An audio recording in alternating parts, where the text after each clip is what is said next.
Good day. I welcome all of you who have joined us. My name is Olga Tamanova. Media Center Ukraine of Ukrinform is going on with its work today. This is the 720th day since the beginning of the full-scale invasion of Russian aggression against our land. And we invited you to the briefing where we'll be speaking about digitalization of the audit process for fire and technogenic safety. Today we are joined by Oleksandr Chekryhin, Director of the Emergency Prevention Department of the State Emergency Service of Ukraine. Hello, Oleksandr. Hello, good day. So let us speak now also about the latest law which was adopted in October. The law on the first steps of deregulation of business in creation of insurance and civil responsibility. So which changes will take place for the business and altogether, please? Thank you.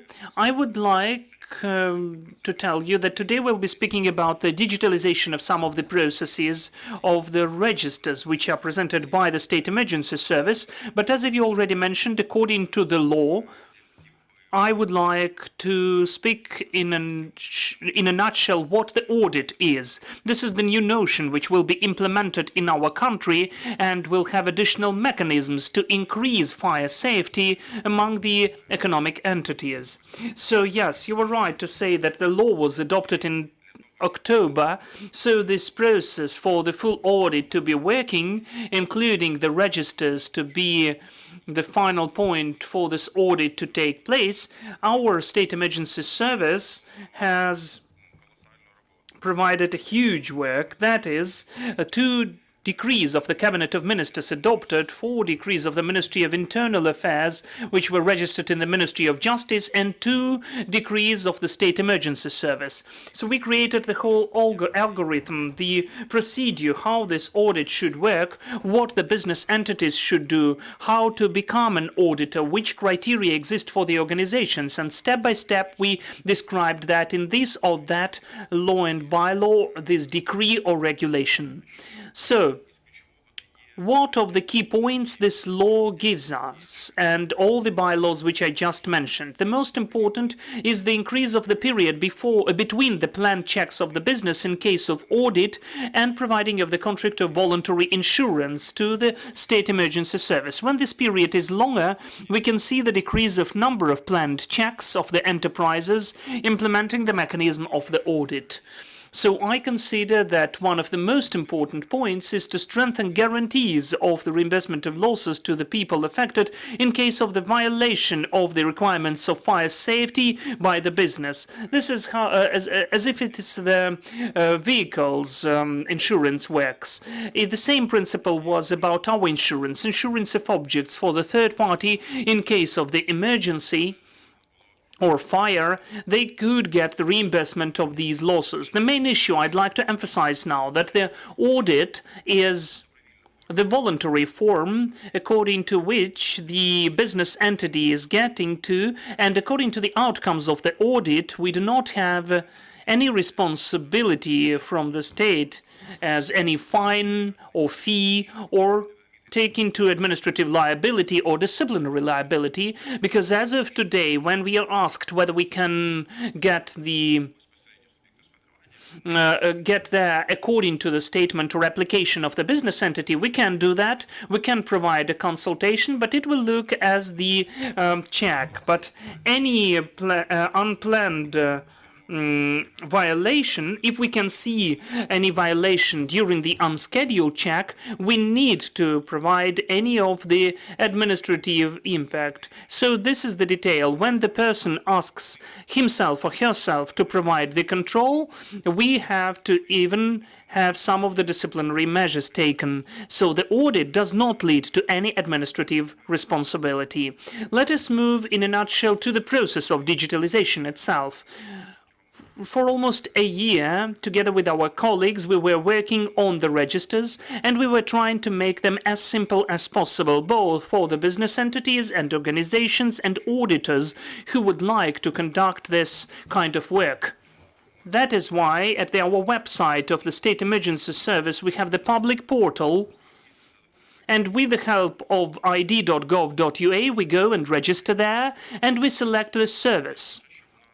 First of all, What we can see there, as I already said, the experts who can conduct audit. Here, as it seems to me, everything is very comprehensible and obvious. The person who decided to express his or her wish and is correspondent to the requirements like fire safety or civil safety and the certain work experience, files an application, fills in the fields which are foreseen by this register. The register prompts what also has to be filled in, what we need to scan, the copies of the diplomas, the ID, the passport. So the person checks his or her statement or application and sees it's on the screen and signs it with the electronic key, so the statement is sent.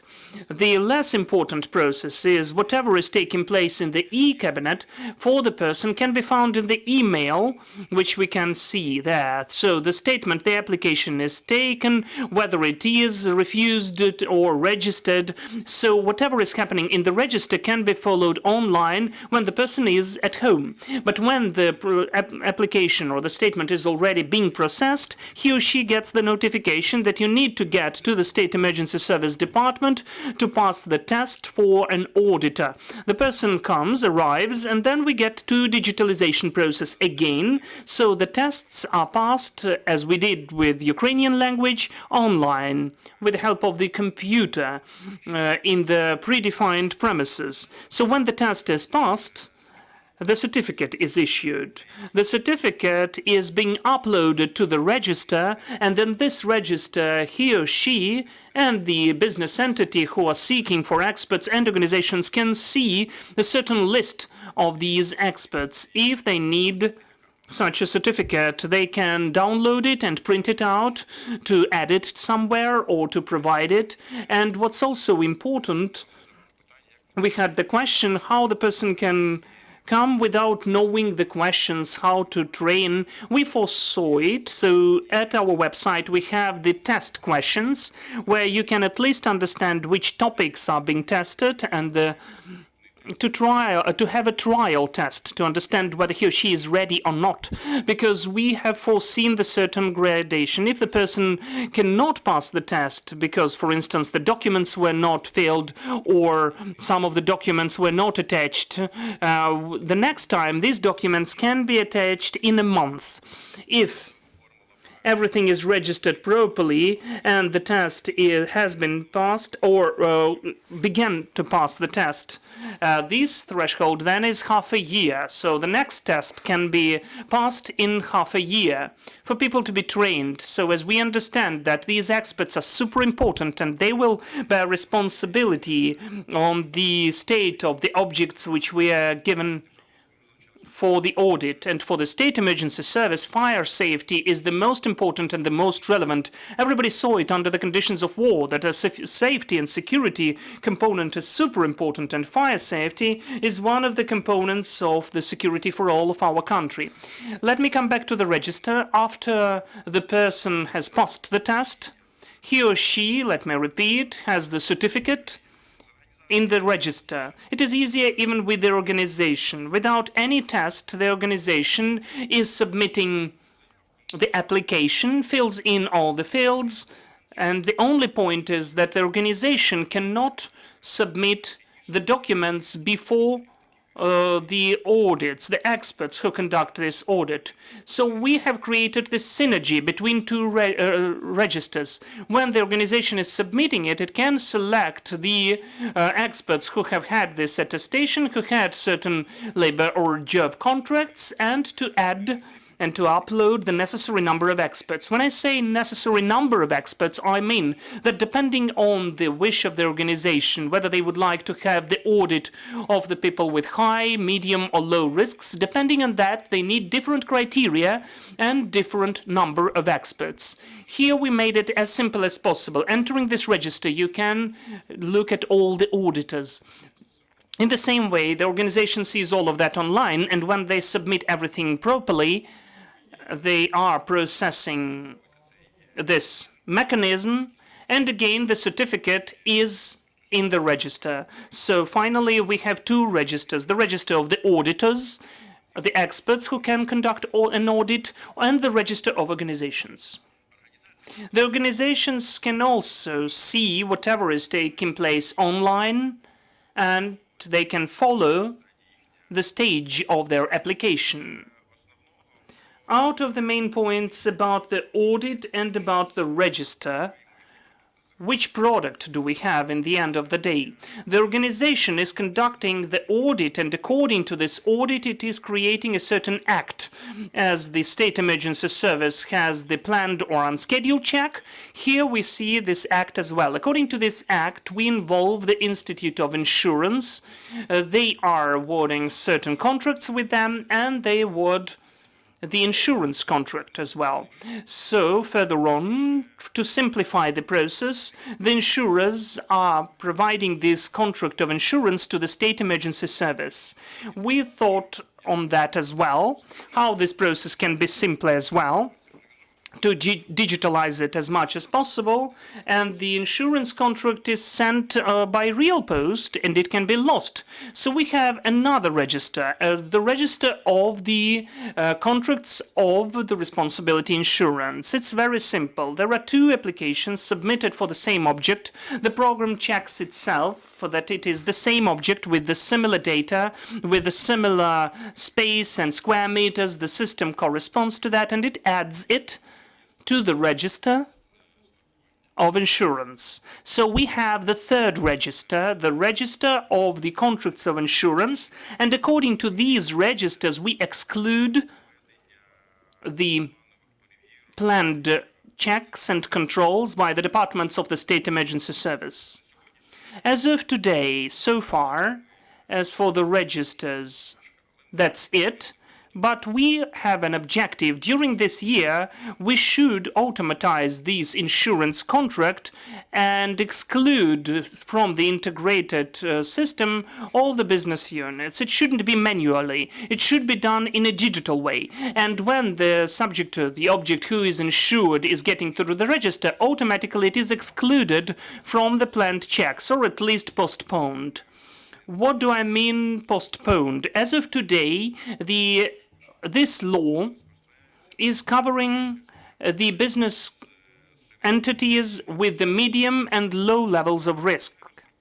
The insurance contract is acting during the year, but for the subjects with the medium level of risk, it could be up to 6 years in a row. If every year the business entity awards the contract, it will have the 6 years of the postponing of the control. And with the low level of risk, these postponing may take place up to 10 years. As for the planned checks and controls by our department, I'd like to emphasize that as of today, approximately 205,000 business entities like these exist, with medium and low levels of risks. That's only business entities, but each of them has several objects. So we calculated it's approximately 330,000 of objects for business entities, which can go along this way of insurance and audit, and these objects will not be covered by the State Emergency Services with the planned checks and controls. And what's also important, as I already mentioned, about the integrated automated system, which is planning the checks.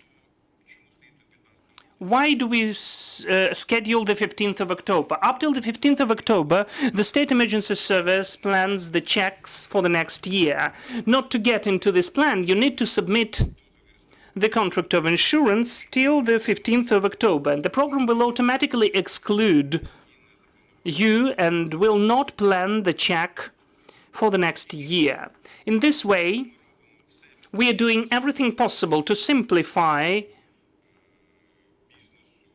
the business activity and to decrease the number of checks. And I would like to emphasize that our objective is to increase the fire safety conditions, because we know that as of today, under the conditions of the full-scale invasion, we have the moratorium for any inspection and control measures, but conscious businesses are still worried about the state of fire safety as well at their objects. In this way, we give them the opportunity to officially get to the auditors, the organizations, the insurers, and they can have the audit what is taking place at their enterprise, which additional systems of fire safety need to be installed, or maybe some of the fire extinguishers should be replaced, the ways of evacuation, and so on. Lots of issues which can be solved, or altogether everything is okay, so he or she can be totally calm and quiet that his or her object is totally safe. So we will move along this process of digitalization and simplifying and openness for the businesses, because let me repeat, our main objective is to increase fire safety by all possible way, and digitalization is the today actions. So we try to digitalize the maximum numbers of processes in the state emergency service and anywhere. That's it from me in a nutshell. Thank you for your attention. If there are any questions, I will be happy to answer them. Oleksandr, we understand that mostly the businesses really greet whatever we are to welcome, whatever we try to make digital. We understand that it is really simplifies the work of businesses. We understood out of what you said that if we use this system, it impacts directly the planned checks and inspections. How will it impact the unscheduled inspections, the use of these algorithms and systems? It will not influence the unscheduled inspections. Let me explain why. The unscheduled inspections mostly, well, we have the Article 6 of the law of Ukraine, where we have defined the principles and reasons for the unscheduled inspections. They are not done where we would like it to be. It should be substantiated by the application that someone has happened at the enterprise and we need to respond quickly. I'm speaking about the peaceful time. As of today, we do not have any inspections or the verdict of the court, so we have the very specific list when we can come in an unscheduled manner. Mostly these inspections have taken place before the full-scale invasion, the planned inspections. So as of now, this mechanism of audit would be used at the objects of the medium and low levels of risk as an alternative of planned measures. When this mechanism is working, maybe we will consider it as an alternative for any measures, maybe any other type of risks, or maybe any other inspections. So far, this is the trial product. Thank you. If there are any questions, please. Yana Mashenko, Ukrinform, you mentioned about the action of the moratorium. Could you clarify whether the audit mechanism will work now, or will it start after the war? And how can we motivate the companies to initiate such audits and certain contracts of insurance awarding? And I'll have more questions. Thank you for the question. It is really reasonable because really, as I've already mentioned, we have the moratorium for the audit. But as for the audit, it is by the Regulation 303 for the state authorities for the planned and unscheduled measures of state control and review. Now, why did we start this audit and we started to promote audit during these times? Because as of today, the business entities do not have the opportunity to get to know what is taking place at their enterprises. This is how we give them the new mechanism for them, and they can involve a certain organization, and they can already get to know the state of affairs at their objects. How can we make the business entities? Well, we cannot force them. But I'm almost sure that the business entities and the citizens of Ukraine during the war have different attitude towards the security aspects, the security and safety factors, and they are interested for their objects to have fire safety at the highest possible level. And this mechanism can help them get to know the current state of affairs at their enterprise. Unfortunately, if the business entity is not interested in the proper compliance with fire conditions, whatever the auditors are, whether we close those entities or not, they can be under fire. Do you have the register of the organization which can conduct the audit, and do you have the registers which you mentioned, who conducts them, and who can provide the services on voluntary insurance? So look, today, we are here today to present that, as I said, that the last point for the audit to take place, we should have these 3 registers. I think that with the help of different media and you as well, will make it known for the business entities, and since today they will be able to file applications and to register. Since today all the registers are open, we are waiting for your applications. The only way, let me repeat and emphasize, for the organizations to emerge there, first we need experts who can conduct audits. So when I presented the register of organizations, we cannot have it without the expert. We have certain qualifications requirements for the organizations, which should have it. If it is for the subjects with a high level of risk, there should be 3 experts at least. For the medium level, 2 experts. For the low level, 1 expert. So until we have the first experts, the organizations cannot be there as well. So we do hope that after today we'll have lots of applications to have experts who will be responsible for that. Then the next step is organizations, and then it will be working in the insurance process and the insurance contracts as well. The microphone is not used. I'm sure that after our presentation we'll have lots of applications to become experts. Because when we adopted this law, as far as I remember, it was in top 5 reforms on reforming, sorry for the tautology. And then the people said, when you have registers, when we can submit the application, when is it working? So the businesses, the subjects, the business entities and the citizens of Ukraine are waiting when the audit is working to the full extent. So I'm really serious when I really mean that when I say that since today this work is really active. So today even the expert can already submit the application. Yes, while we are here today, we can already submit it. You said about 2 groups. You said about the groups with low level of risk, medium level of risk, but what about the group of high level of risk? Is anything changing for them? For the high level of risk,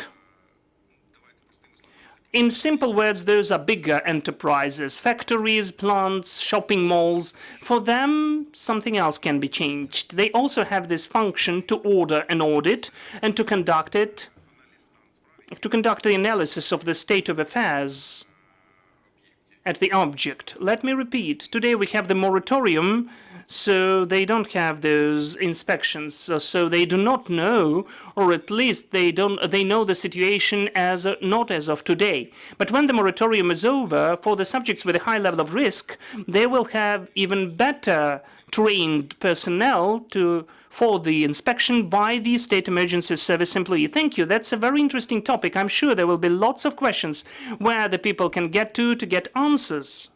Do you have any support of the progress or process? Directly the Department of Emergency Prevention at Kruglo-Universitetska Street 21, we have the department which is ready to communicate, to provide consultations, and to provide the full info which you couldn't be interested in. We have our own website and email, so please write to us. We will be happy to help you submit this application. Thank you so much. We had Oleksandr Chekryhin. Thank you for this interesting conversation, and we will go on working for the sake of our victory. Thank you all the security and defense forces that we have such an opportunity. Just now our team is creating the schedule of events for tomorrow, so please follow our announcements, and we are working on. Glory to Ukraine, glory to the heroes.